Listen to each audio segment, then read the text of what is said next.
शिवरूपाय विष्णुवे विष्णुरूपाय शिवाय च नमाम्यहम्। उभय समान शिव ओ विष्णु भिन्ना भिन्न करवा उचित नुहे।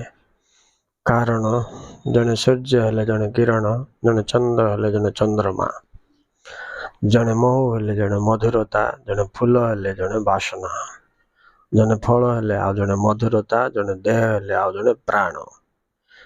शब्द और अर्थ परस्पर भिन्ना भिन्न जेभली नुहे। अग्नि और तेज परस्पर जेभली समान, जल और शीतलता जेभली परस्पर मिलित होई रहिता है, ठीक सही भली प्रभु शिव ओ विष्णु एक एक देह एक आत्मस्वरूप। भिन्ना भिन्न न करिबा पाई अनेक धर्मशास्त्र ग्रंथ वेद उपनिषेद मानंकर मध्य दर्शा जाइछे।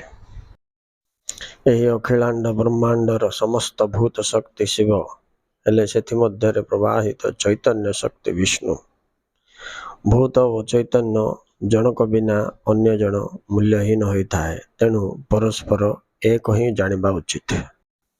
समस्त पिंड शिव हेले प्राण विष्णु अटंती, तेबे भिन्न किपरि?